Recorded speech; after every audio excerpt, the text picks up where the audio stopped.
108 to his name in second position, with Kevin Siggy of Team Redline in the beautiful McLaren 720S GT3 a few points in arrears, down with 73 in third position. Pretty much a two-horse race as we head in to the end of the championship. Josh Rogers, our early championship contender, in fourth place now on 63 points, will not be present today on the grid, so Rogers and VRS Coanda conceding their chances of taking the title this season, and Giovanni Di Salvo in fifth position for the second of the two Ferrari Driver Academy eSport team cars. 61 points. This represents a great opportunity for Di Salvo to fire himself up into the top three in the standings. Nils Naujoks took a glorious win last time out to end a run of poor form for the BMW Sim Racing G2 eSports team. Sixth position, 52 points. Again, Naujoks, another man very firmly as one to watch here today at Imola. Eamon Murphy is in seventh position for Yazheep McLaren. Jeremy Boutloop, unfortunately, is not available to race today as well, in eighth position for the number 7 VRS Coanda Simsport machine.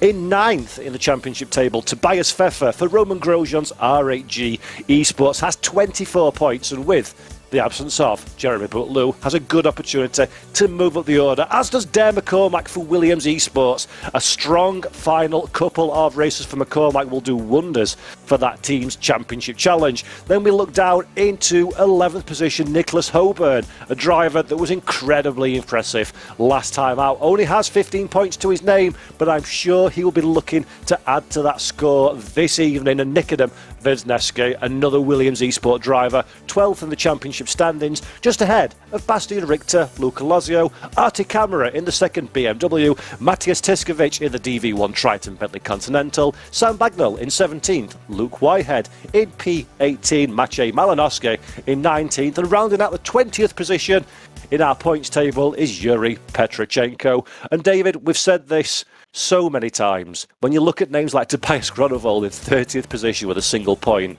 we have got so much talent in this field and so many drivers that have got a big opportunity to start putting some sizable points on the board in these final three races. Absolutely, absolutely, Paul. And the other thing that really got me and really confused me is, I remember last time round was a very crazy race, but looking at that top 10 in the standings, only 3 of them got points in that last round. That just shows how crazy that last round was. And look, it's days like that that are really going to make or break your championship charge. That's what it's all about. And yeah, tonight is going to be absolutely pivotal for the championship. David Tinitza is going to have thanked his lucky stars, done every possible thing that it's superstition-wise he could do after last time out, because, yeah, there you go. There's confirmation of the entry list, Paul, and it is like throwing a dart at a dartboard as to who's going to win tonight. It really is. We've got some incredible talents. There's a few returning names that you see on this first screen. Giovanni Di Salvo is the first one that pops out on that list, as we mentioned earlier. Giovanni currently 5th in the championship standings. Dennis Schoninger, another big name for R8G Esports. And Adrian Antomarchi as well for Redline Zach Racing. Not really scoring big, but we know that Antomarchi is a very, very quick pilot indeed. Luke Whitehead as well returns for PPR Esports in the Mercedes AMG GT3. We have a few new names in there as well. Alo Gobe in the Grip Hacks Engineering McLaren 720S is a driver I'm fascinated to see how he gets on in the races today. And then some returners such as Yuri Petrochenko, and of course the man that is very much on form in this championship, and that is James Baldwin, number 28 for McLaren Shadow. Of course, Baldwin second last time out, but 2 previous race victories in round 5 and round 6, so expect Baldwin to be keen and in the hunt for a big result today. Ayanori Rose for Jean-Alisa Esports Academy represents the female contingent on this grid. Nils Naujoks for BMW Sim G2 Esports won last time out, and we're looking for another big score to help in his championship challenge. Young Charlie Crossland for Team Fordzilla is rocking the number 66 for a Mercedes AMG GT3. David Tinitza, of course, in his typical number 95 for the FDA Esports team, will be looking to attest the slide that has happened in recent races for that car driver. And Team Nicholas Hoburn, another driver that we expect good things from today, so watch out for the GT WR R8G Academy Audi driver. Dennis DeMarco Marco for Team Ballas Esports. A Ferrari, another Ferrari outside of the official Ferrari stable. Will be fascinating to see how DeMarco manages to get on over the course of the next 60 minutes or so. Marco Jonkers for MJ Kart Racing in the Audi R8 LMS GT3, another very good driver indeed. Eamon Murphy for Yas Heat, Andrea Capoccia for the GTWR R8G Esports. Audi is one to watch, and Artie Camera having a difficult season so far in terms of point scoring, but we know that Camera is an incredibly quick driver. BMW on a high following their victory last time out, so I do expect to see big things from the number 747. And then Dare McCormack and Maciej Malinowski round out our entry list. And it's so difficult, isn't it, David, that the top 5 in the championship automatically get a slot on the grid for the next race, but everybody else has to go through a qualification process, and that is pressure. It really is, isn't it, Paul? Because obviously you've got that reputation to uphold, and we say that it's a wild collection of names that we've got there, but again, that means absolutely nothing if you can't get into the actual race itself. So, and that's the other wonderful thing about it, is the fact that it's not always the same names, Paul, that we see here time and time again, and that it is open to absolutely everyone. So if you fancy having a go at it and knocking some of these big names off their perch, you're more than likely to be able to do that. Yeah, absolutely. This is open to anybody as long as you've got a copy of Assetto Corsa Competizione and you have more lap time than I could possibly imagine on any given circuit. Get yourself in there, try and qualify, and maybe we could be talking over you at the next race at Barcelona on the 29th of October. It's fascinating, isn't it, David, that we've had so many new names, maybe, I think it's fair to say, probably less high-profile names than some of these drivers, but almost to the letter, every single one of them have done such an incredibly good and professional job to not only be fast, but to be clean and to be fair as well on the racetrack. They really, really have. And the fortunate thing for the likes of myself is the fact that I see these names in various other championships that they race in, and it gives you a really good idea. And no word of a lie, I think the first time that I was on the team at SRO, I used the word scary when I saw the entry list. And that's exactly what it is, because on paper, these are like the top 1% of the fastest ACC drivers out there to this day, and getting them on track every single race has been an absolute set of fireworks going off. Tonight is going to be absolutely no exception. My one prediction before we even get to the grid, those BMWs are going to be so strong tonight. Yeah, it'll be fascinating to see if BMW can carry that form forward, actually, from race victory last time out. I know that Nils Naujoks is often critical of the balance of performance in Assetto Corsa Competizione, and the BMW's had a difficult season. It started off quite strong for round one, 4th position for Naujoks. We know that Naujoks is an exceptionally fast driver. Of course, he's the reigning British GT4 Esports champion, so we know that he's good, and he's good this season as well. But that was kind of the highlight, the 4th position at the opening round, and then it fell away a little bit. The pace of that German manufacturer just fell off a cliff, and Naujoks often put it in a spicy drive, but never quite enough to take the race victory. But let's have a look at the grid and see where he lines up. Dennis Schoeniger takes his first pole position, and there is that man, Nils Naujoks for company, in second place on the opening row of the grid. Alongside him, Tobias Gronewold only scored a point so far this season, but a very popular team is Legion of Racers, so it'll be interesting to see how Unicorns of Love, how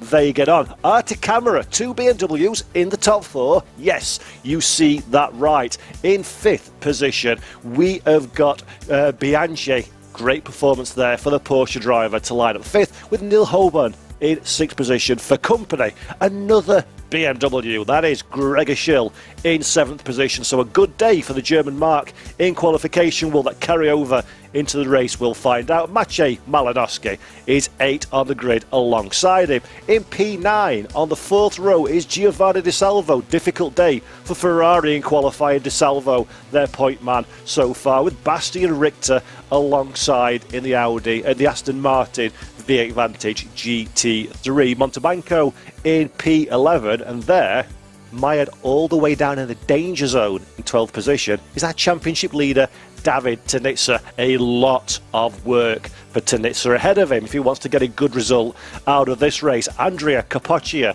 is 13th on the grid, just ahead of Dare McCormack in the Williams Esports AMG Mercedes. Atkins lines up in 15th position, and another very big name having a rather difficult qualification indeed is Yas Heat McLaren's Eamon Murphy. There you see on the left hand side of your screen, Murphy only good enough for 16th in qualification in that McLaren 720S. Yuri Petrochenko takes 17th position, just ahead of Jean Alesi Esport Academy's Ayanori Rose in that beautiful liveried Ferrari on the left of your screen. P18, Luke Whitehead is in 19th position, and rounding out the 10th row of the grid is Team Redline Racing's Kevin Siggy. Taking over from that then, it's your other title protagonist, James Baldwin, all the way down in 21st position in the 28 McLaren. Alongside him on row 11 of the grid is the 197 of Dennis DeMarco for Team Ballas Esports. On the right-hand side there, you can also see Charlie Crossland in the Team Fordzilla number 66 Mercedes AMG, and then it is yet another BMW beside him. That's Angus Fender in the 109 BMW Team BS competition. After that then in P25 is going to be Marco Yonkers in the Audi R8. 26th position on row 13 is going to be the 475 Lamborghini. I'm disappointed we don't see so many Lamborghinis in this one, but that's Marcello Bonacorsa that is in that one. And then after him is going to be Luca Lozio in the McLaren 720S in the number 3. It's then Nikola Latovsky in the number 7 Merc. You've then got the number 13 of Antamarchi. That is, of course, Adrian Antamarchi in the one of the few Lexuses that we see out there as well. After Antamarchi, it's Cataneo in the 25. Manos Girardis, a little bit further back than we used to see him in the 111. Nicholas Hilbrand in the 557 Honda. So the two Hondas together on the grid. You've got the 22 of Igor Securo for Team Ballas Esports there, and one of the other Lamborghinis out there down in 33rd position. Alu Gobi onto the grid in 34th position on row 17. Row 18 is going to be the number 271 car of Weiss, of Johannes Weiss for Butler Pal Motorsport. And then on the left hand side there, you can also see the number 15 of Saknis, of Georgios Saknis taking part in this, Janis Saknis, sorry. And then you've also got the 89 at the back, that is the BMW of Attila Denks, the 20 of Frank Pedrazzi, and then the 108. And that is Jardo Rani with the two cars at the back. I'll get an ID on them because they're not on the list at the moment, but that is the 24 from the looks of it on the right-hand side. That's Ventislav Rechinov. And then right at the back in the Lexus with a very, very difficult job to do is the 259. And that is Mattia Cervelloni for SPQ Racing Team. That is your 40-odd cars that are out there. This is going to be a manic race. Yeah, that is a stacked grid of cars. And before we get started, David, quick apologies. I so told myself before we went on air, don't say north of England, don't say north of England, say north, say north. And then I went, hey, we're both from the north of England. Of course, you're not from the north of England, you're from Scotland. So sorry about that one, David. Don't tell everyone, Paul. I'm trying to get away with it. We gave away the secret. No one can tell. I don't think they noticed. Nobody can tell what we're saying between us anyway. So I've got the Yorkshire accent and you've got the Scots accent. So 90% of the audience just listen to the volume. Just a reminder, ladies and gentlemen, that closed captioning is available on YouTube by clicking the closed caption button at the bottom right. Right, so now that one's out of the way, getting back to this here race, we saw in some of the beauty shots at the start of the broadcast a little bit of the wet stuff falling, but apparently it is dry here at Imola, but overcast. So, Imola, 40 cars, GT3s, overtaking is not an easy game here today, is it? It really isn't, and for a number of reasons. This track feels quite claustrophobic. It feels a lot narrower than a lot of tracks in the European GT3 calendar. Combine that with some very, very tight corners, you're going to get a lot of last-minute heroes That's what you normally tend to get. Whether or not it happens here, knowing some of the traits of these drivers, I would expect absolutely nothing less than some last gasp heroics. But with how the penalties have been going this season, I think they might be having to think better of it before just sending it in. Yeah, and it's one of those old school tracks as well, isn't it, where mistakes are very, very quickly punished. You've got a lot of curbs that the cars really don't like bouncing over too hard, otherwise that's going to put you off the racetrack, and there's not a great deal of runoff area at a lot of parts of the track too, so you've got a balancing act as well, haven't you? You're racing against the cars, but you've also got to be very respectful and very mindful of the track as well, trying to trip you up at any given moment. Absolutely. The other thing you've got to watch out for, and it's a really weird one that we don't really talk about, is the high percentage that this track gives you for getting caught up in other people's accidents. So you might have avoided somebody else, or it's nowhere near you, but the chances for them to go skidding off the grass and come down, especially on that run down to Ravazza, a car gets thrown onto the grass, and quite frankly, all hell is going to break loose. I think that is something that will be at the very forefront of the mind of our championship leader, David Tanitsa. Got involved in a bit of drama in previous races, not of his own doing, and when the championship is so tight as it is at the moment here in the European Series, you need to avoid no-score days. But luckily for Tanitsa, his main championship rival is James Baldwin, and Baldwin also having a difficult qualification. So we have, ladies and gentlemen, 60 minutes of racing to get through here in the GT World Challenge Esports Europe Sprint Series at Imola. Dennis Schoninger is our man on pole position. There you see in the number 9 Audi, the first pole position of the season, and this will be critical for the run down into Tamburello. 2 by 2 the cars go as they look to the line. The green light is ablaze. The cars will be accelerated in a few moments time for that all-important charge down into the first corner. There is the green flag. Schoninger just about gets the start over Nils Naujoks and the very powerful BMW. Naujoks is to the outside of the chicane. He wisely decides not to go in for the overtake. One of the cars further down the running order escaping over the gravel. No harm, no foul there. He returns onto the circuit, and now we have got a great start for the entirety of the field, and Nils Naujoks is on the attack. Yeah, that's a great start for Tanitsa as well, doing exactly what he needed to do, keeping himself out of harm's way, gets himself ahead, I believe, of Bastian Richter right now up into 11th position. But that is a cracking start from Dennis Schoninger, doing exactly what he needed to do in that first opening couple of corners there. But look at Artur Kammerer. We wondered where he's been for the season so far. Here he is, loud and proud in third place in that 747 BMW.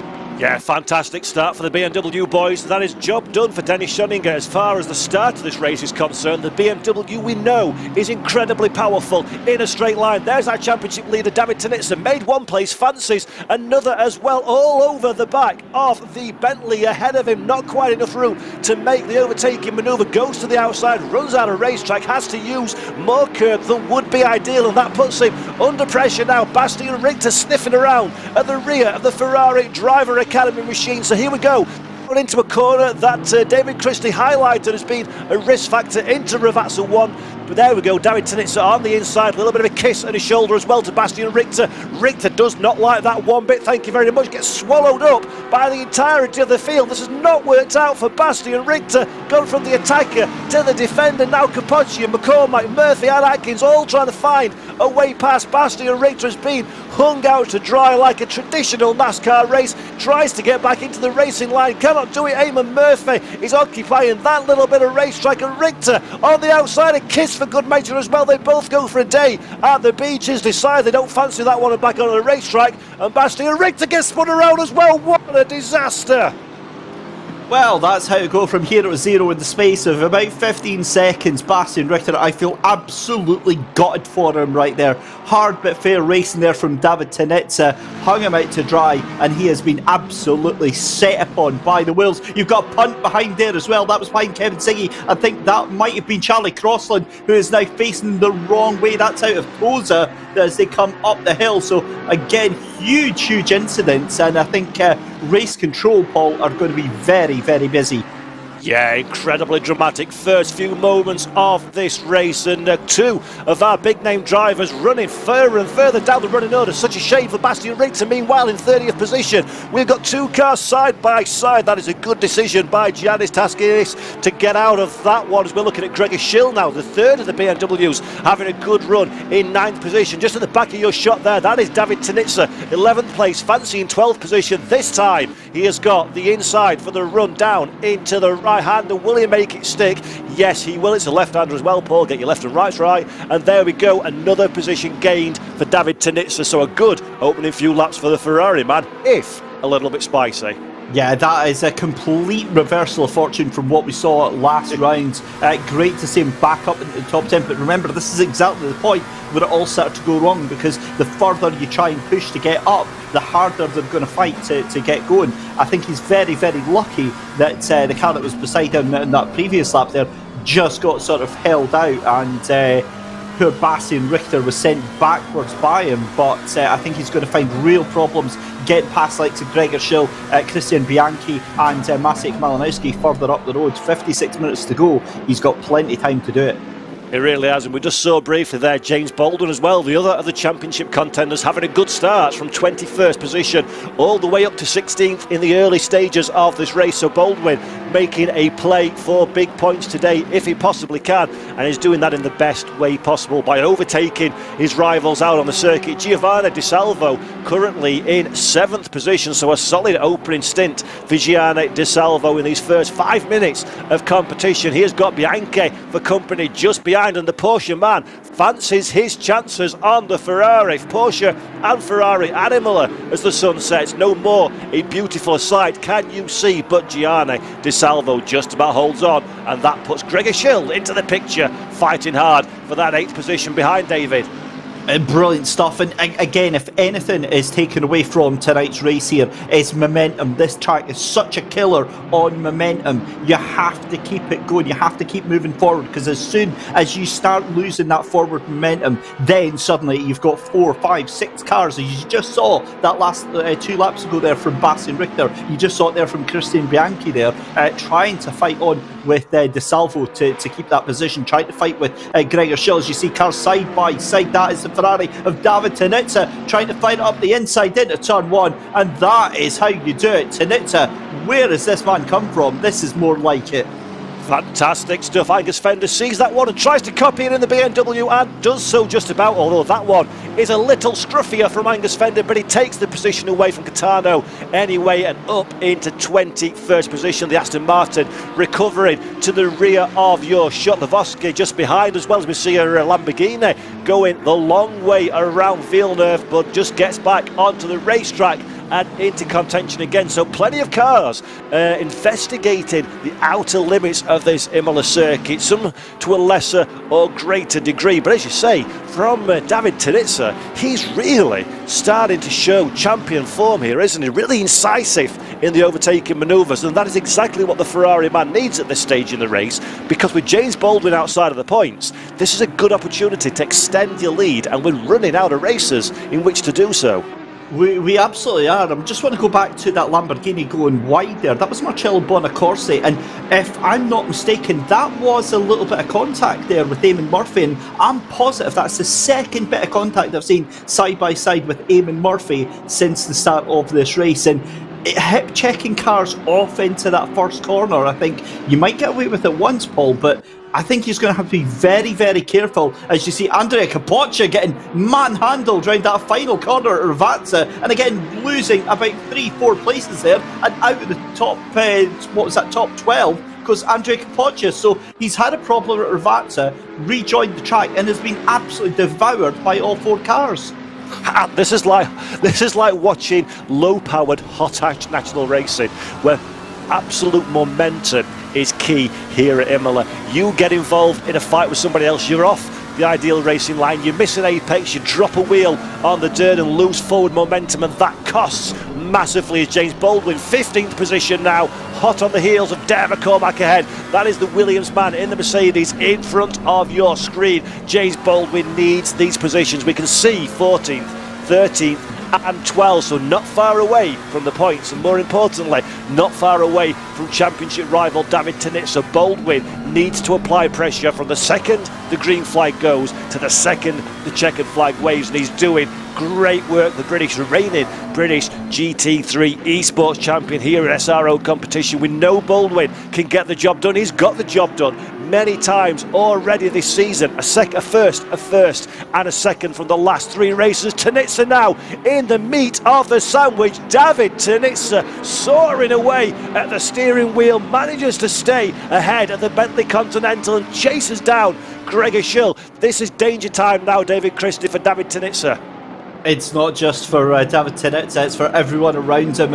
I get so nervous when I start seeing cars bunching up like this, because we all know from the replays we've seen in the past, Paul, that it only takes one car to start that little crash train going, and when it goes, it's really difficult to stop there. So David Tinitza doing a fantastic job in that 95 Ferrari in 9th position, but I mean, given that he's now got about 6 seconds, Paul, to the 3 cars in front of him, that is a difficult task. But the problem with that is that James Baldwin has got like 6 cars within 2 seconds of him. So James, I think, is the one that can make the quicker jumps up the field.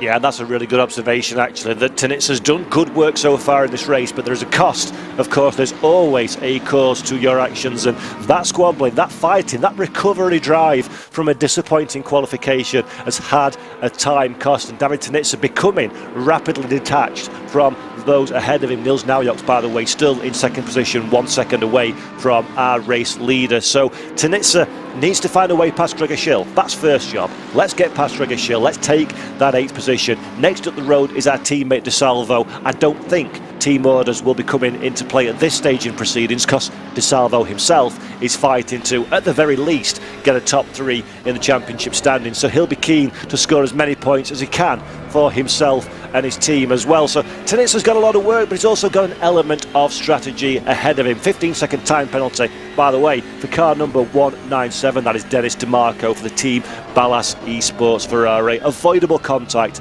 with car number 26, which is Yuri Petrichenko, who always seems, bless him, to have a little bit of drama around the Ajar Sim Racing Team Porsche. I'm starting to feel like he's the community punch bag in these races. Honestly, the luck that he never gets in these races is unbelievable, and one of the nicest sim racers you could ever want to meet there. But yeah, look, swift penalties coming out, and you've got to say, first of what likely is going to be many, as Callie Atkins makes a move on Bianchi there. Thinks better of it, and to be fair to Callie Atkins, that was a good way that they pulled off of the throttle there and allowed Bianchi just to keep that position.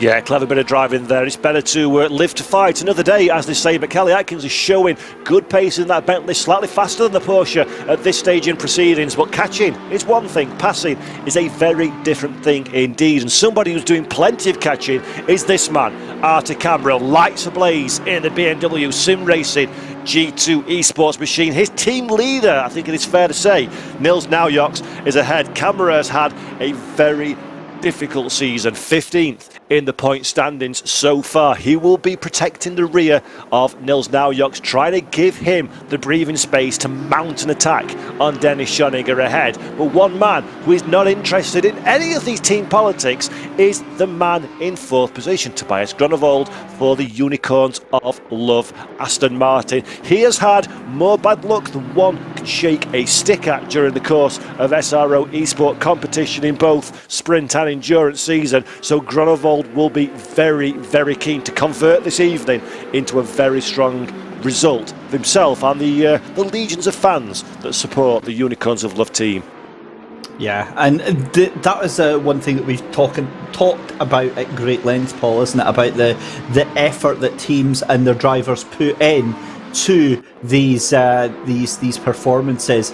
And I'm getting distracted because look who's side by side on the right hand side. That is the number 28 of James Baldwin. That isn't going to work, but what it is going to do is it's going to force Darren McCormack defensive in that Williams Esports machine. And this is really, really intelligent driving right now, Paul, and it looks like it's about 2-3 wide just in front of Dare as well. So while he's wanting to push this, he has to stay out of all the trouble as well. Yeah, that's immense pressure to have someone to the level of someone like James Baldwin all the way behind you, trying to find a way past. And Dan McCormack, as you can tell from those pictures, is very much a youngster in the world of esports and sim racing, still making a name for himself, building up his experience base. So David Tanitsa now on the attack. So David Tanitsa has decided enough is enough. I am fed up of following this BMW. I'm going to see if I can find a way past Gregor Schill, and rightly so, as well as the Bentley still not too far away in arrears as well. So Tanitsa on the charge, Gregor Schill on the defensive. This is going to compromise the speed, of course, of the BMW. The Ferrari, we know, cuts a nice figure through the air, but the BMW has to grunt and go down the straights, and this makes life so very, very difficult when it comes to overtaking. If your rival is quick in a straight and not so fast in the corners, overtaking becomes very risky indeed. And David Tanitsa, half an eye on the position, half an eye on the championship, and 3/4 of an eye on that 340 behind. That is crazy, crazy stuff. The way that BMW just sits up out the corner and straight up goes bye-bye down the straight. But David Tanitsa here has the run. He's got the toe. This is all going to be in turn one here, Paul. Again goes for the outside line, and that's not going to work. And that sends off into the danger of Montalbano behind. Now, Giuseppe Montalbano, the issue that David Tanitsa has got is that, you know, maybe the 10th to 20th position are going to be a little less fighty. They're maybe going to be like, yeah, right, you're championship leader, on you go. The top 10 are not going to afford him that same luxury. They are going to fight tooth and nail to hold on to that position as James Baldwin moves up on the inside, I believe. Is that, or was that that was Capoccia actually starting to get a little bit fighty with him, so he was actually defending the position there. So again, Paul, it is nose to tail all the way through. I've never seen another series where 10 minutes, 15 minutes into the race, you know, everybody is still so close. For goodness sake, you've got 20 cars within 20 seconds of the leader. Oh, and all hell's breaking off.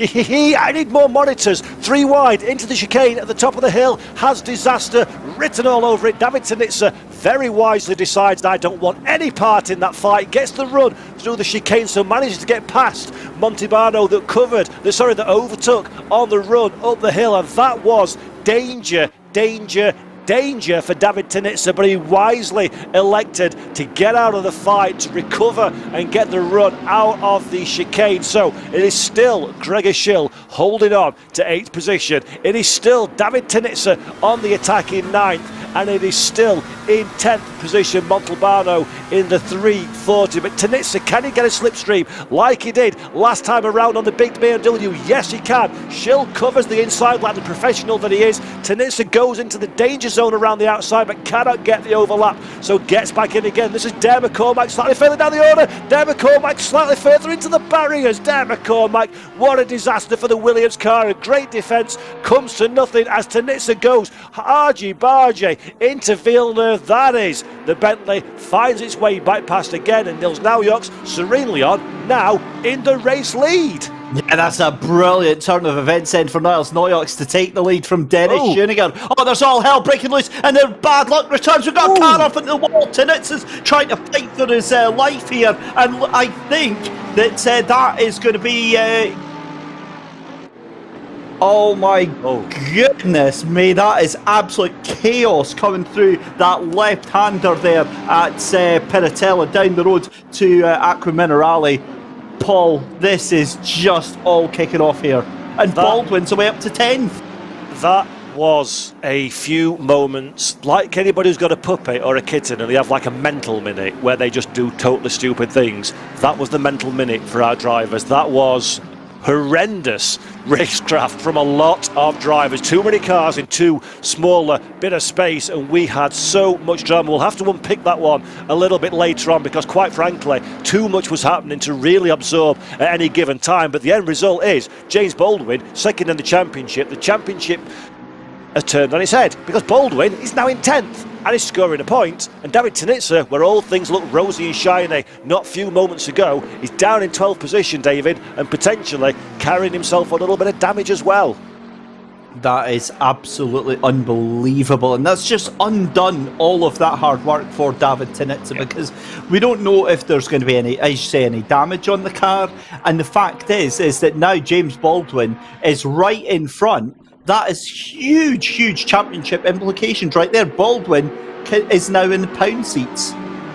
And for good measure, Baldwin's got quite a bit of real estate between himself and the David Tenitzer-Atkins fight further down the running order. So things have turned around very quickly indeed. Artie Camera trying to cling on to third position. Meanwhile, his teammate was soaring off camera, but Nils Naujoks took away the race lead from Dennis Schoninger a couple of laps ago. So Naujoks now, for the second race in a row, is our race leader in the GT World Challenge Esports Europe season. This time here for round 8 at Imola. Dennis Schoninger originally on pole position, and our early race leader into second position. And Artie Camera, the second of the BMWs, currently in third, will have seen his teammate overtake, or will fancy a bit of that action as well. And while they're squabbling away, that allows Nicholas Hoban to start to buy into the fight in fifth position as well. So in the next couple of laps, we're going to have a five-way fight for this race lead. Meanwhile, Christian Bianchi down in 15th position, one of the drivers involved in the drama earlier on, just recovering his senses, trying to work out where things are and start charging forwards again. Well, he might be wanting to run and hide after this one, because I think he's going to get absolutely smacked about by race control very shortly. We'll wait and see what they adjudicate on that one. But yeah, look, obviously there's a huge race going on up at the front, and Nils Naujoks almost a second ahead now of Dennis Schoninger.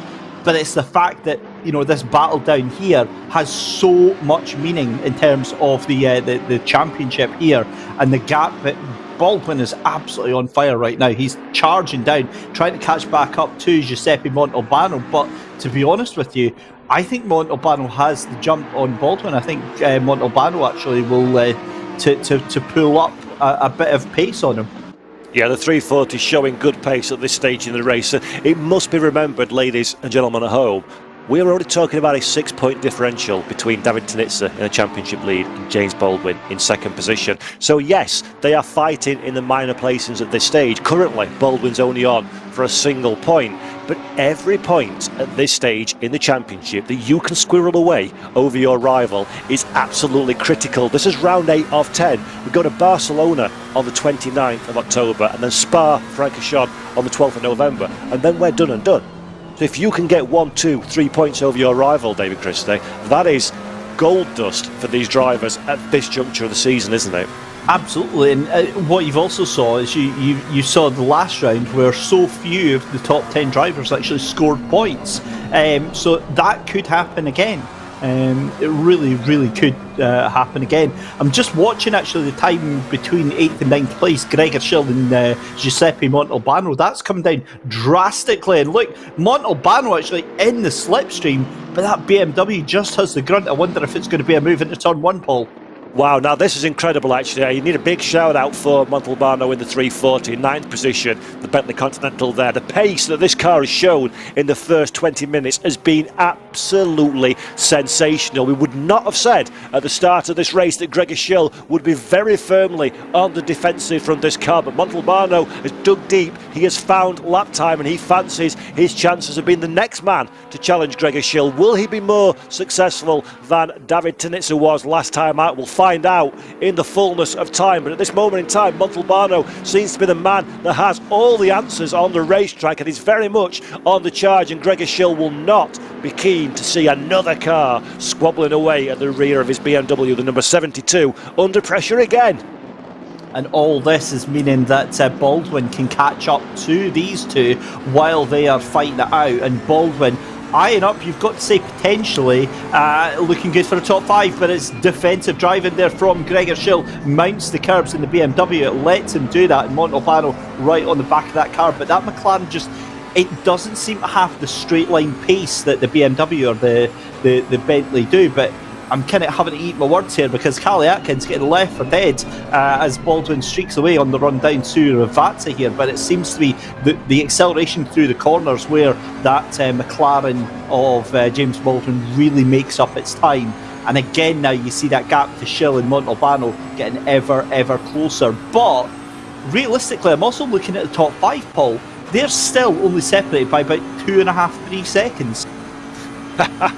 Just like we've come to expect in GT World Challenge Esport competition, doesn't matter if it's the British, the European, the American or the Asian series, there is racing from the first to the last car on the field. Here we go, look, incident on lap 2 involving cars 420, 494 and 114. A 15-second time penalty applied to car number 420 for avoidable contact. Car number 420, of course, is Eamon Murphy. You can see him 13th place on the screen, 7th place in the championship as well. So a bad day goes worse for Eamon Murphy, and he's got a lot of work to do to try and make up for that 15 seconds when the field is so closely compact as it is today. Callie Atkins, by the way, still in 11th position, still trying to find a way past James Baldwin.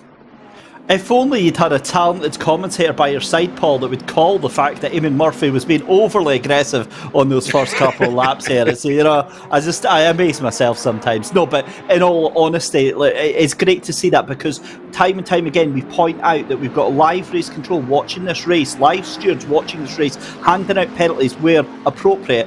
Eamon Murphy clearly deserved that. That was twice that he hip-checked cars off into the gravel, gets a punishment, a very severe punishment that fits the crime, I might add, and that almost effectively destroys his race. It really does. It's a very uphill battle from this point now for point scoring opportunities for Eamon Murphy, and there is the Yas Heat McLaren driver giving it everything behind the bike of David Tinitsa. So Tinitsa, I'd say to guess now that maybe Tinitsa is carrying a little bit of damage on that 488 GT3. He's not closing the gap down to Callie Atkins ahead of him like one would expect, like his teammate is doing. Giovanni Di Salvo in 6th position. This is Andrea Capocchio, by the way, under big pressure from Bianchi behind. So Bianchi, one of the drivers that were held up earlier in the drama. Capocchio doing a good job to stay ahead of that battle, and this battle, 1st, 2nd, 3rd, 4th and almost in the same picture, 5th position. Nicholas Holborn is spicing up nicely indeed as well. Difficult to believe, Paul, we're only 25 minutes into this race. Feels like we've had a full race length in already, but no such luck in that one. It's been absolutely fantastic. Those BMWs did say they're strong, but this is what I always love as well. There's always this overblown argument in chat and in forums and everything about balance of performance, isn't there? We'll come back to that in a second. Here's the replay then, and let's have a look who this is. Is this the move by Niox for the lead then, Paul? And it looks like he's already set him up at the edge of that last corner. He's not going to go round the outside.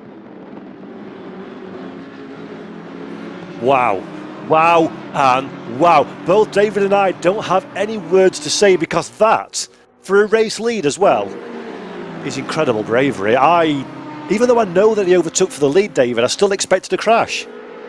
I know, but also we have to say for Dennis Schoeninger, I mean, amazing applause, amazing respect for that. He knew the car was there, he knew that there was a move happening, and let it happen. So this is Maciej Malinowski then, bit of contact, and that's De Salvo in the number 4. My heart dropped when I saw a red Ferrari careering into a Porsche there. That looked like a bit of frustration there from De Salvo turning in, and where else is the Porsche supposed to go, Paul? Yeah, it's very difficult as well for Giovanni Di Salvo, because Maciej Malinowski has not had a great season in terms of point scoring. He's been involved in a few bits of drama as well over the course of the year. So Malinowski, hungry as hungry can be to hold on to this 6th position. Now let's have a quick look. I believe we're having a replay. This is David Tinitsa caught out for the attack of the car ahead, then is in to the heart of the pack, goes defensive for the run down into the chicane, tries to scare his rival off the racetrack, but gives each other enough racing room. Tinitsa then looks for the run, goes to the outside for the run up into Toza. Will he have enough racing room? No, he won't, because there is a Bentley Continental that very rudely indeed pushes him off the racetrack, and then a secondary bit of contact as well as the Mercedes goes and says hello in the most violent way possible to the barrier on the inside, and David Tinitsa will rightly be a little bit disappointed. There is Kevin Siggy going for a trip across the grass as well, and Tinitsa, by nothing more than pure good luck, avoids a second impact, or a 3rd impact even, into that red line McLaren. And yeah, as a driver, that will be quite difficult to believe what's happening, and as a commentator, that was a mess. That was horrific to watch, and that thing with Kevin Siggy, that's exactly what I was saying before the race about this track being really bad for getting involved in other people's accidents. You have to have a magic 8-ball on the dashboard and like a field of view of like 190 degrees or 260 degrees to see everything all at once, to see that coming. And thankfully it missed, but that could have been a heck of a lot worse there, Paul. Right, while we were trying to pick off the bones of that one, the pit window has opened. There's 7 minutes actually and 18 seconds remaining. Anybody who's new, very quickly, to SRO Esports Competition, we have a mandatory pit window as we're riding on board on a replay now. I'm not quite sure who this is with. It's one of the R8. It's Capoccia, I believe it is, in the Audi R8. So we're coming up into the hairpin. Look, there is David Tanitsa facing the wrong direction. Gets the car back on the track. Very close there. Contact with Capoccia. That sends the Mercedes into the wall as well, and as you say, that was a perfect storm. And then Kevin Siggy, nowhere to go, straight over the grass. Capoccia, oh dear, in the heart of every bit of drama there, and there we go, off the racetrack for the 494 as well. But going back to what I was saying about the pit window, there's a mandatory pit window here in SRO competition. It's open for 10 minutes. Every driver must jump down pit lane. Every driver must take, at the very bare minimum, 1 litre of fuel, and that pit window is open. You know when a driver has served their stop because their little icon next to their number goes green, and currently Tobias Gronewold is the first of our front runners that has served that mandatory requirement. I don't know about you, Paul, but I find that really difficult to watch that replay there. I've commentated on Andrea Capoccia over a number of different series, and I've never seen that behaviour from him. As far as I'm concerned, for tonight, he can get in the bin after that one. That is just absolutely unforgivable. That's 2 separate cars that he's taken out because he's kept the foot in. Now, if the second one with the fact that he pulled it in, instead, you've got a gap that's closing. You've got a gap that's not there. And fair enough, that the other cars rejoined in front of him. But your duty as a race car driver, you've got to react to things that happen in front of you. You can't just expect that car to just go off the track again. You have to react to what's in front of you. If you've got to put on the brakes, put on the brakes. But you can't go and just charge and keep your foot in and cause an accident. And with Siggy's one, he's lucky that he didn't take out 6, 7, 8 cars on that. Yep, I'd absolutely have to agree with you, and I'm sure that our race stewards back at base will be studying that one from all the available angles, so stay tuned, ladies and gents, for any kind of punishment that will be coming his way. Meanwhile, we've got a few more drivers diving down pit road as well. Currently still, Tobias Gronewold is the front runner of our drivers that have made their stop. The driver that we were speaking about, David Tanitsa, has also been down pit lane, but he's very far away from any of the high placings. Meanwhile, a little bit of parish notice about Rose, Ayanori Rose. She has lost video connection at the start of the race. I believe she races in virtual reality. So Ayanori Rose, sadly, not able to make the start of this race as one of our retirements in the early running. So we're down to 39 cars out on the racetrack at the moment as we're looking at Cavalloni now, 19th position in the SPQ racing team number 259. Great to see Alexis. We talk about this, David, many a time, but the variety of GT3 cars, it's wonderful to see these lesser spotted machines out on the racetrack. It really is, because we're secretly big, huge closet fans of them. I love the BMW. It was one of my first cars that I used to play the game, to get into the sim. So I really enjoyed it, but then found it was very uncompetitive. But the Lexus, for example, is absolutely gorgeous, and again, in its normal state, it's just not competitive. But thanks to the fantastic job they've done with SRO Esports and that balance of performance that they've done behind the scenes, it has just leveled the playing field. And again, I say the point that you've got the entire field is still on the apart from maybe 3 or 4 cars that have been involved in instance, you've got 33 cars, Paul, on the same lead lap. 32 minutes in a 60-minute race. That is fantastic pace from everyone. Yeah, but it's sensational to see. Now, we've got 3 minutes, 15 seconds left on the pit window, so this lap or the next one will be the time for everybody that's not made their stop to come in. And this is a driver worth watching. Tobias Gronewold, 4th position when the pit window opened, the first of the race leaders to dive down pit lane. And he's got a lot of clear air in front of him. Has this just been an absolute masterstroke from Tobias Gronewold? Clear air means that you can concentrate purely and exclusively on maximising the speed underneath you in the car that you've got, in the conditions that are presented to yourself. While he's doing that, the BMWs and Dennis Schoeninger are all squabbling for position, watching what each other's doing, countering any moves that are made. This could just be the opportunity Tobias Gronewold needs to get himself in that conversation for a podium position. So let's watch that one over the next 2 minutes and 22 seconds as our race leaders are still to come down pit road. This is Bonacorsi in the Lamborghini. We saw him over on the grass earlier on. He's getting himself into a little bit of drama with Eamon Murphy. He's got a drive-through penalty, does Bonacorsi. So there we go, coming up on screen now for contact between 475 and 66. So Bonacorsi having the drive-through penalty of that one. Charlie Crossland was the person in which he aggressed against earlier in the race. So Bonacorsi needs to calm down a little bit, because he will very quickly be out of this contention for this little charge that we see on screen now. Yeah, we saw Charlie Crossland facing the wrong way at turn 3 early on in the race, and it just shows you when we're still on very, very early laps and they're making the decisions about it, just how much they've got to decide about and to deliberate over. Just having a look though at that point about Tobias Grunfeld, I'll be interested to see. He is, one of the faster cars on track right now. I'm just saying that it was a 1:41.0 that he did last time round, so I think he will be in a really good position, but I don't know how far he's going to jump up the order. He is definitely about 2, 3, 4, 5 tenths of a second every lap faster than the majority of the cars in front of him though, so could be an inspired tactic.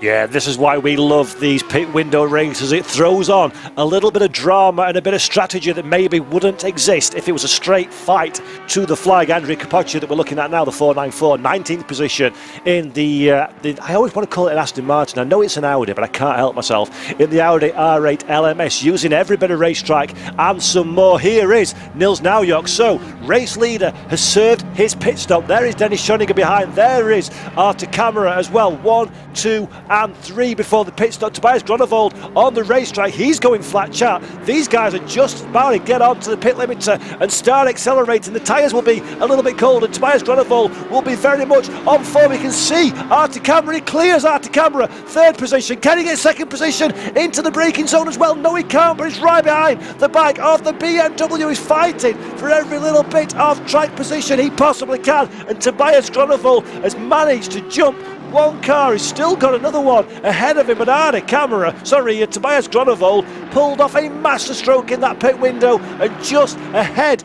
of him is Artur Camara. Dennis Schoeninger has been shuffled down in a 4th. Wow. So Nick Hubin gets put down. Tobias Grunfeld hunting down Artur Camara there. So that is an amazing play there to get him right into the action there. But 24 minutes left to go. Everybody has done their pit stops. But Baldwin, I don't understand that, because Callie Atkins was just behind James Baldwin, and Callie Atkins has jumped James Baldwin, so 10th position Atkins, but more importantly now, Tanitza just 3.1 seconds behind Baldwin. That gap between them, I believe, was about 5 seconds. Yeah, my mistake there. It's Hoban, as you said, in 5th position. I thought that was Dennis Schoeninger had a nightmare during the pit window, but it was the other Audi. So still dramatic times, and Gronewold not quite made the position, but he's made the lap time, so that will help him. And as you say, James Baldwin, David Tanitza, not too far away from each other, but crucially outside of the points, as Monabano now trying very, very hard to hold position against his teammate. That is Callie Atkins in 10th position, the 340 in 9th position. So 2 cars from the same stable. Will a bit of teamwork be applied here as they both try and find a way past Gregor Schill, who has been in permanent defensive position since the start of this race. Poor old Gregor Schill will not be able to wait to get this one finished and grab himself a drink. Just going back to that point I was making earlier on, Paul, was that there's this huge overblown conversation about balance of performance and the cars that are out there, and whether one car's OP or it's got a significant advantage or yada yada yada. And what always gets me is the fact that you could potentially say that the BMW has got an advantage at this track. But if that's the case, then you've got Angus Fender, who is not a slow driver, still down in 16th position. So just having a good car on your side doesn't mean that you're automatically going to get a good performance or a good result out of this race. Such is the quality of the field, and I use that term loosely after some of the incidents earlier on, but such is the quality of the field that you have to have more than, oh, it's BOP, or oh, it's an OP car. You have to be, on the absolute peak of your performance. Yes, it's all the small details that add up to the end result. As actually we're seeing Gregor Schill getting a little bit out of shape over the dangerous curves that we spoke about earlier on. That puts Schill on the defensive, but there's no real way past the chicane. And in fact, that actually works out really well for Kelly Atkins, who gets the better run of the two Bentley Continentals, but no racetrack. Now, here, teammates, let's be clever about this one. Your teammate's faster, just let him through the inside. There we do. Thank you very much to 340. Although, doesn't give racing room, has a little kiss. Very, very good between those two. And now James Baldwin suddenly gets in on the act as well. So James Baldwin has gone from 11th position to all the way up to the rear of P10 and can see 9 and 8 ahead of him as well. So James Baldwin's having a bit of a yo-yo race today. It's gone from good to bad to good to bad and back to good again. And it's the old guard of Giuseppe Montalbano who's ahead of him again early on. That's exactly who was ahead of him. And if Baldwin gets past, that means that Montalbano and Tonizza are going to be on the same track, same piece of tarmac very, very shortly. But 20 minutes left to go in this race. Still Niles Noyox in the leads. And quite honestly, with a 2.8 second gap, I can't see Dennis Schoeninger being able to make any inroads on this. Not at all, and I think Schoeninger as well will be very, very satisfied with second position and the 18 points. It's the first time to have any kind of real sniff of a podium this season. It's a good result in its own right.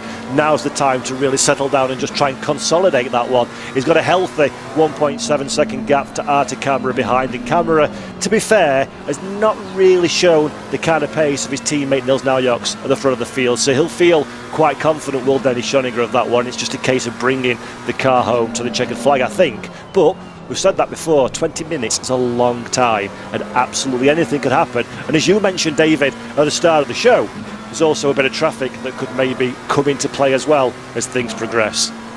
It's not going to be as much of an issue as I thought it might have been, given that so many cars are still on the same lap here. And as I said earlier on, that 32 cars you've got on that lead lap, that is just... I've never really seen that before, where normally you have at least 10 cars that are a lap down by this point through instants or penalties or whatever. But yeah, this is... I say it all the time, but you get the feeling that this is just bubbling over for the final 10 minutes, that some craziness that we haven't seen coming yet is about to unfold. Absolutely, there is plenty of storyline still to be told, still to unfold as this race progresses. 19 minutes 39 seconds left on the clock. We have had a sensational race here at Imola for the GT World Challenge Esports Europe Sprint Series, the 8th round of 10. David Tonizza is our championship leader, just 6 points ahead of James Baldwin. It's been a difficult day for our championship challengers, and they're just outside the points in 11th and 12th position. Advantage Baldwin at this stage in proceedings, so there are still some opportunities for that gap to close or expand depending on how things unfold over the course of the next 19 minutes. We've got Nils Naujoks at the front of the field fighting for his second consecutive win in the championship. Naujoks 6th in the championship standings, 52 points in his name. If he takes this race victory, he has a very good chance indeed of moving all the way up into 4th in the championship standings and getting himself into contention for potentially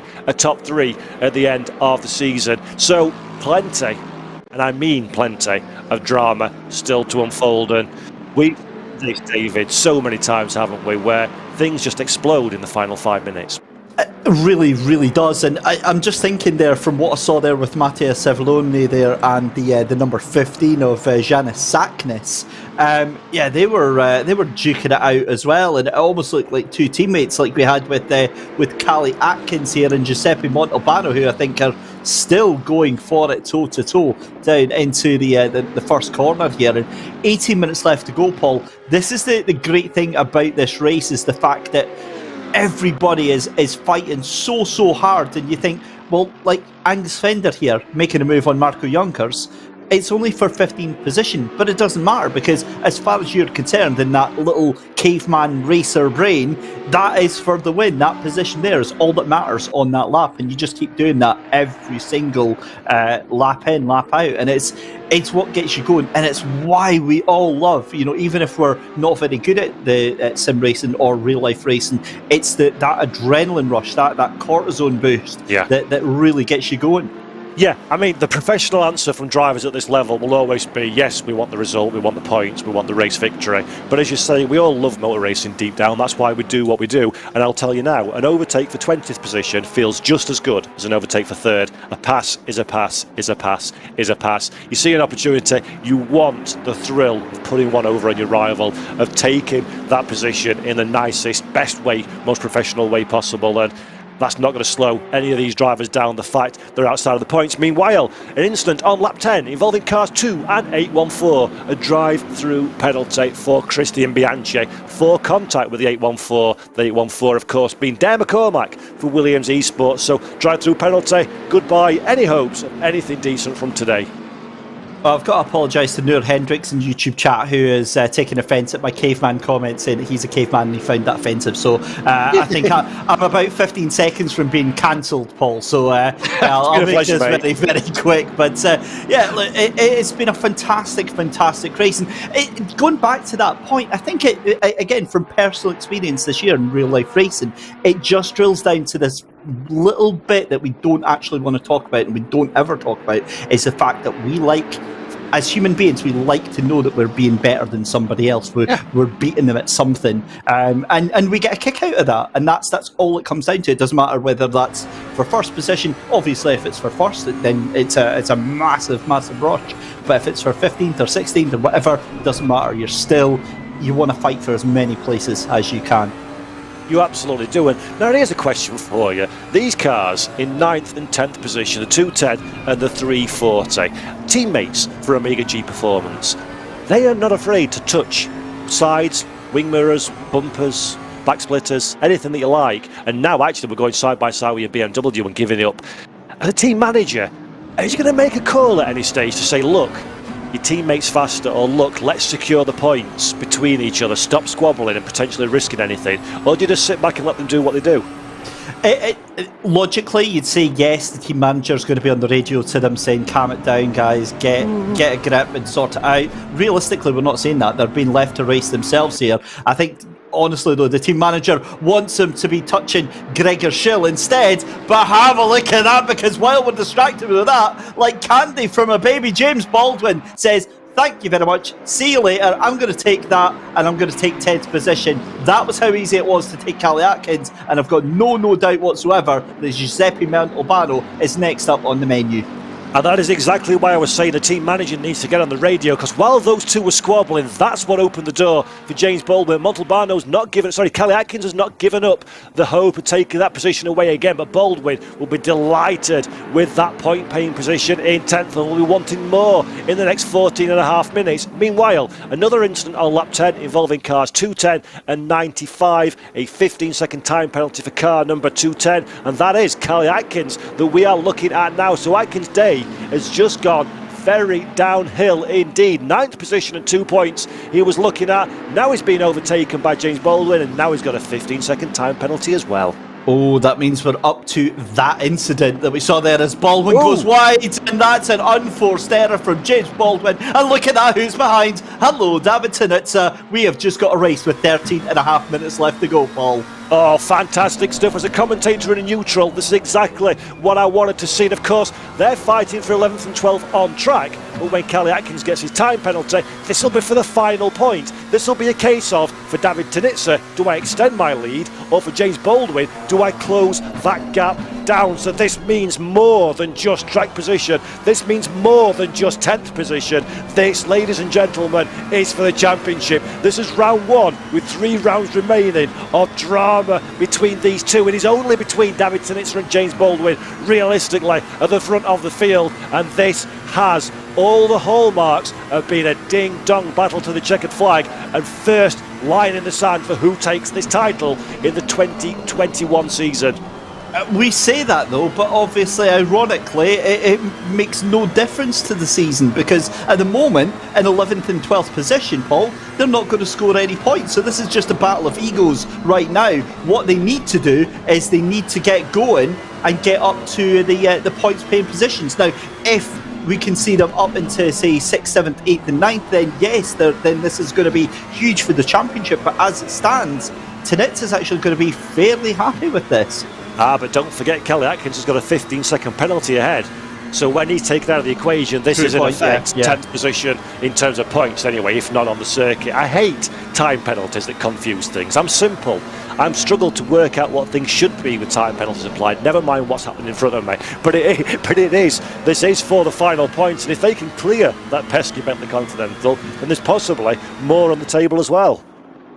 I definitely think there is more on the table, but I think it would be smarter for the pair of them, rather than fighting each other just now, to know what is the plan here, to work together, get up as far as they can, and then, you know, like an informal gentleman's agreement that we sometimes see in the likes of NASCAR, up until, say, 5 minutes to go, then it's every man and woman for themselves. And I think knowing the way and the professionalism that they have, that might be on offer. But another penalty, and Andrea Capoccia getting a 10-second penalty there. I bet that's for the contact. It is.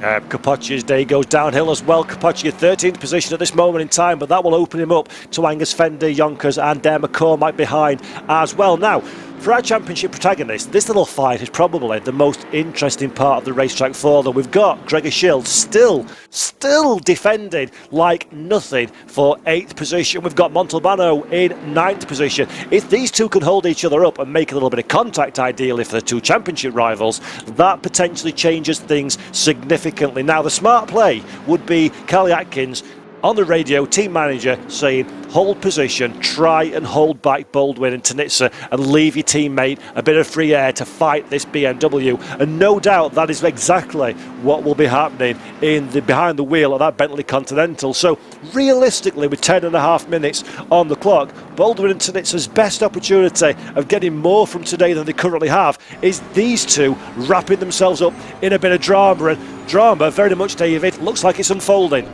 Oh, I've got to be honest, I don't think my little heart can take this sort of drama between these two. And there we go, that's exactly what's happened, is that Schill has backed Montalbano back up to Kelly Atkins, which now leaves a dilemma because Atkins has got the run down that hill to Ravazza. Do they make a move on the inside? No, they back out of it. And what does that do? Backs all three of them up to James Baldwin and David Tinitza. And this now also allows De Salvo in the number 4 Ferrari, they're away. That's what, about a second and a half up the road for that Ferrari. So 7 seconds up the road for that Ferrari. That's what I thought I saw there. So essentially, this is with 9 minutes left to go, Paul. This is all they're going to be fighting for at maximum, I think, 8th place. Now, in terms of Ferrari Driver Academy, it's kind of a shame that Giovanni De Salvo's fighting for the top 3 of the championship himself, because it would be cool to have slowed that car down and let it get stuck into this fight as well and see if they can try and influence the outcome somewhat. Dramatic for us in the commentary box and for everybody at home, but of course they won't do that one because Giovanni De Salvo is very much racing for himself as well. And now, let's have a look who we on board with. This is Nicholas Hoban. So Hoban's had a very good race, but a quiet race. I kind of had some money on him being a little bit more aggressive and charging in the first few stages of this event, but he started in 5th position, or got into 5th position in the early running, and Hoban's kind of stayed pretty much exactly where he is. Tobias Grunewald just ahead of him in the Unicorns of Love Machine, and they've been close, but never really much danger of trying to squabble on the same bit of tarmac with each other, David, have they? They really haven't, and this is the problem of when you get up to this top 1% of pace of sim racing, Paul, is the fact that it's all marginal gains. The only real gains that you see are through dive bombs or through incidents or through unforced errors. The rest of it, I mean, the entire field, Paul, no word of a lie, has been doing like between 142 and 141.9 for probably up until about P16. That shows you the level of pace. Now, how do you make 6 seconds up from that? That's it, and that's exactly it, isn't it? It's just impossible when you're racing at this level, and that's why qualification in these events is so very important. If you're starting from a suboptimal position based on the speed of your car, and I'll use James Baldwin and David Tinitza as a perfect example of that one, you can't, unless the cards fall your way or there's a huge amount of drama, which rarely happens, you can't recover from that one, and you're always on damage recovery mode. There's a drive-through penalty, by the way, for car number 15, which is Giannis Taskis in the TF Racing Lexus. So drive-through penalty for avoidable contact with car number 271, which is Johannes Weiss, in the Butler Powell Motorsport Honda. You've got to be, as you said earlier, David, you've got to be on your A game from the start of qualification to the checkered flag waving. If you leave anything on the table, be that an opportunity or lap time, you will be penalised for that one significantly by the rivals who were only too happy to jump in that place. And what's even worse is the fact that you're going to get grilled from your team as well, because it's a strange new world as well. For those watching at home who think it's just a case of sitting in the cockpit and taking part, it's not really like that at all. I would almost guarantee that the majority of these machines are going to be linked up in terms of logging telemetry data for all of the teams having to watch exactly what's going on. As we see, a huge move. Nick Houben, that is what you wanted to see. You said, Paul, you wanted to see drama and action. Nick Houben provided it in spades there. The 1-2-2 jumps up into 4th position. And that was a great move there. Wow, that's Nick Houben completely and utterly making everything I said about his race so far irrelevant. I said he never really showed much sign of attacking Tobias Groenewald ahead, and the first opportunity he does, like the first shot on goal, it's a 0-0 draw into 90 minutes, one shot on goal, bang, top corner, and that is exactly what Nick Houben pulled off there. A beautiful overtaking manoeuvre, very confident, very committed, sent it Tobias Groenewald, to his credit, acknowledged when the game was done, did not fight it as hard as he could have done, and 4th position is his reward. Beautiful overtaking move. I love to think that some of the drivers are listening to our commentary in the car while they're going rounds, and Nick's obviously heard that you said about 2 laps ago and just gone, here, hold my beer, and just decided to absolutely send it. But have a look at Artur Kammerer having a go as well. He's seen some of that there, fancies a go himself on the Audi ahead of Dennis Schoeninger, and this is getting a little bit fighty with just 5 minutes left to go. Kammerer seemingly absolutely incontent with that 3rd position, decides now is the time to strike the tyres. Everything is right. He's going to have this place very, very comfortably indeed, I think. Yep, Artur Kammerer goes to the outside for the run down at Tamburello. This is not the best position to be in, but we've seen an overtaking manoeuvre possible. Does not have enough of a run on Dennis Schoeninger, decides to fall back in line into 3rd position, but he knows that he has got the pace underneath him now. A fire has been lit under the BMW Sim Racing G2 Esports number 747 machine, and Artur Kammerer is on his tippy toes. Dennis Schoeninger will have eyes like dustbin lids now for the final 4.5 minutes, and David Christie, this is just what we hope for in the commentary box. A real ding-dong, heart-in-mouth fight for position in the dying moments of the race. Well, you've made several folk in chat with that happy with that line there, Paul. They were waiting for the ding-dong comment, and they've got it. But you're absolutely right, like 5 minutes left to go. Now we're starting to see the real movers and shakers going on, and that's a huge moment for the lady in front. Schoeninger makes an unforced error there, going into the corner there, that right-hander down at the bottom of the hill at Minerali, and that hands it on a plate to Artur Kammerer, says thank you very much, and we have realistically got a chance now of a BMW 1-2. we knew the BMWs were strong, but we didn't expect that. Yeah, that is a turn up for the books. For my entire commentary career, I've always been really good at not making noises when other people are talking. That's always something that bugs me as a commentator. But as this season's progressed and I've got to know the drivers and sort of enjoy the storylines, when you see an incident like that, you can't help but go, ooh, dramatic. And that was massive drama. Dennis Schunninger makes one mistake. One small error, and it was a small error, so easy to do at Aqua Minerale, and that is a massive price to pay. But Schunninger now decides, I do not want to concede that second position, and fancies his chances at getting it back from Artie Camera. And now he's on the attack. Camera on the defence. Schunninger, will he run out of racetrack? No, he will not. Now he has an opportunity to throw the car down the inside into Villeneuve, decides better of it, looks to get the run through the chicane for the hike up the hill and into Tozer. Can he find a way past? Not yet. Artie Camera still in second. And there we go, Montalbano and Atkins again having a little fight here.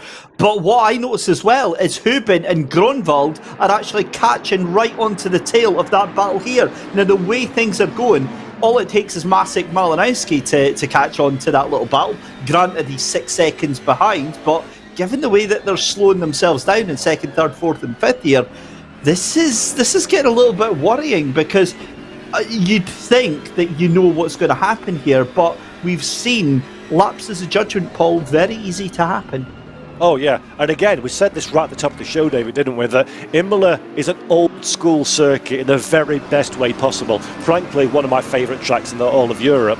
And one small mistake, and I'm not talking like a mistake that takes you into the barriers, but just a snatch brake or a missed apex or too much curb on corner entry has massive consequences. So these drivers cannot give any kind of respite to themselves, cannot take their eye off the ball for one moment, otherwise you can have a race changing instant, as we've just seen with Dennis Schunninger there. A small error on corner entry, and that is a position lost. And as you say now, these two, the rest of the field is closing right on up, and David Tanitsa as well, still interested in 11th on track but 10th overall once the penalties have washed out. So Tanitsa's not given up the fight. He really hasn't, and it's great to see, given the last time out, it was Nürburgring, wasn't it, where all hell broke loose and Tanitsa was just, he was getting bounced from pillar to post, and I felt really sorry for him at that race. And we saw the fact that he scored absolutely no points whatsoever. He's unfortunately still, despite all this fighting, potentially going to end up with no points from tonight, and you've got to say that as an absolute tragedy given the way that he has fought tonight.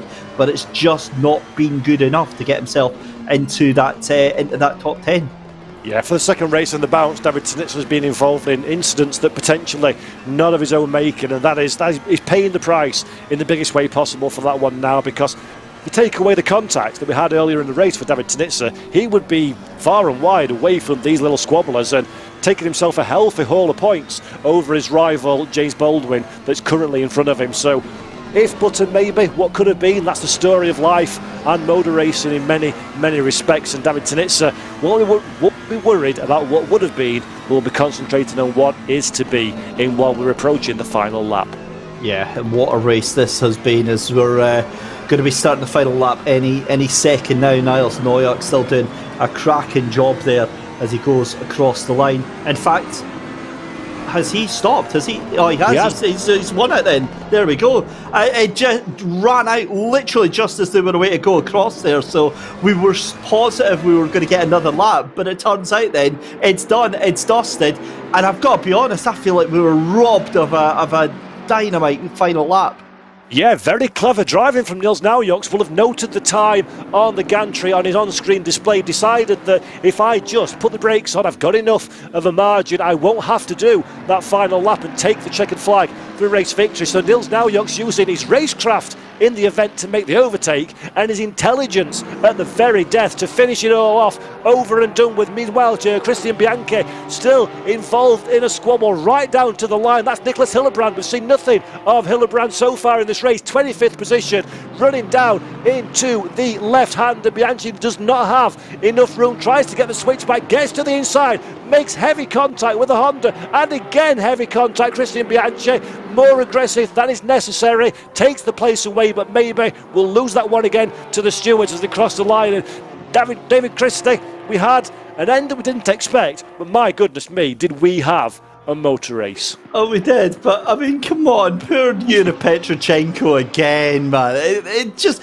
what does that guy need to do? He just gets, it's like it's a game of ice hockey, and he just gets absolutely bumped from pillar to post.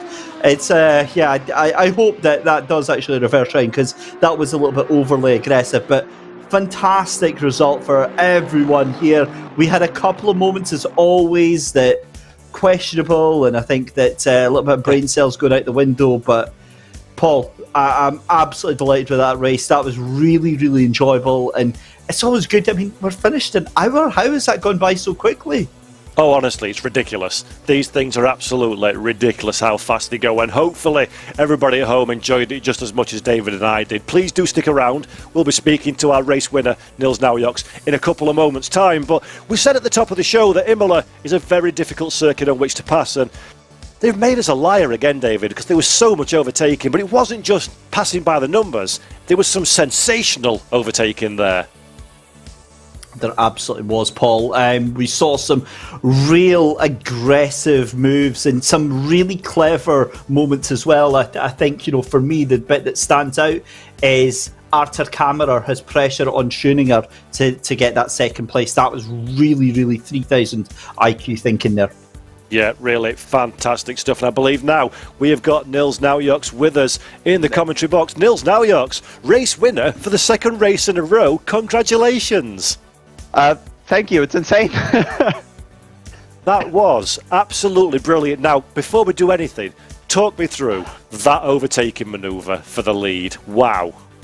I don't know, I didn't have that much of a run, I think. We were side by side and approaching the braking. So I think his problem was that since I was on the outside, he didn't see the braking marker on the right, which is this little street coming onto the track, and he was braking way too early, and I wasn't even planning to go around the outside. I thought I'd do the over-under thingy into the next chicane, but when he was braking so early, I thought, oh, I think I'm gonna have to do this now. Yeah, on the broadcast, it looked truly sensational, and as a driver, does it give you more satisfaction making such a fantastic looking pass than a more traditional by the numbers? I mean, yeah, totally, but you take whatever pass you can get. It's nice around the outside, but it's always, I don't know. I don't like some passes over the others. It's not like I'm beating someone out the park or something. It's not about that. Well, the end result is you took 25 points for the second race in a row. That must feel good after what's been a difficult season in terms of points up to this point. Totally. I don't even know how many points I have, because we didn't ever expect to have any decent results really here. And then 2 wins in a row is, I don't know, unbelievable one way or another. So I don't know, how many do I have now? Probably still shy from the, far away from the P3s or so. Well, you're in the 50 points now, so you're in the 52 points you've got against your name, then 25 on top. You're in the fight for potentially a top 3 in the championship standings. How does the car feel headed into Barcelona? Do you think you can repeat this rich run of form?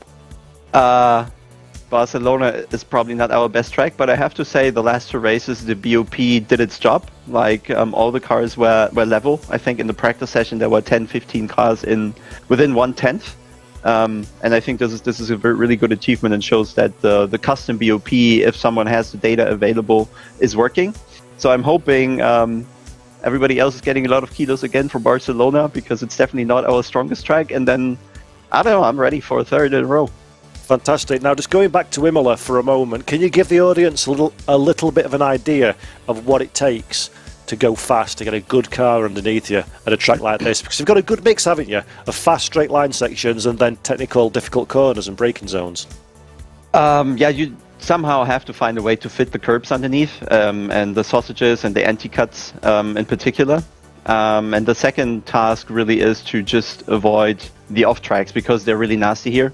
And we were taking it really slow at the beginning of the race. I could see Dennis trying to avoid any type of off tracks as well. So we were just slowly increasing the pace just to be safe to not get those off tracks. And I think it took 10 laps or more to get a decent delta lap in. So from there we got a little more confidence to push a little over the track limits, because we were sure now we wouldn't get all these penalties. So patience, I think, really important.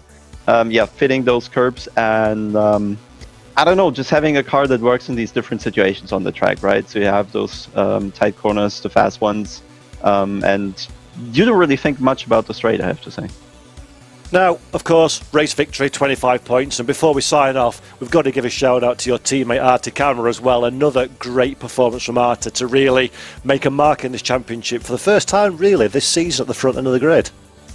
Yeah, it's really good. I mean, in all of practice, he did the faster times, I have to say. And it was just in qualifying that he was 300s behind me, didn't get his lap in. He probably should have had pole. Didn't manage, but he also had a good start, made up a position and was always behind me, kept my back free. At the same time, I just tried to kind of confuse Dennis a bit so Arthur could get a run on him. I couldn't help him that much, but in the end, he got close again once he had a free back as well. Made one stick, and also have to congratulate Gregor again, because Arthur and myself both, we were a bit sick this week. And then Gregor took over building the setup, and I have to say we didn't change much in the end. So huge congrats to him for building the base for this victory. Fantastic. Well, Nils Naujokes, congratulations again. A great drive, an outstanding overtaking manoeuvre, and 25 points in the bag. Well done. Cheers. Bye-bye. Thank you. Bye-bye. David Christie. So, Nils Naujokes, understandably, absolutely delighted with that one, and so he should be. What a drive. Yeah, a fantastic drive, and he's absolutely earned that every single step of the way. I feel a little bit bad because obviously with 30, 40 incredibly fast drivers, Paul, you're always going to be wandering in terms of attention, and I always want to give the race winners a lot more attention in terms of camera work, in terms of talking about them, but realistically he had it under control. He had a brilliant race and he had that in charge. Yeah, he did. He'd never put a foot wrong. And for me, I know he was kind of underplaying the quality of that overtaking manoeuvre, but they don't come around very often, passes around the outside of Tamburello at this level. So that one, to me, is a Driver of the Day award straight away, just for that one. Fantastic stuff. Hopefully, everybody at home enjoyed that one just as much as David Christie and myself in the commentary box did. And if you did enjoy it, then stick around for the 29th of October when we come back again for round 9 in the European season. There we see it on the screen. And a big thanks, as always, to our camera crew, to the SimGrid, to AK Esports, Kunos Simulazione, Pirelli, AWS, Fanatec, Assetto Corsa Competizione, and of course the wonderful SRO Esports that we're both so proud to represent here in this season. So, from myself, Paul Jeffrey, and from the legend that is David Christie, thank you for tuning in, and until next time, bye-bye.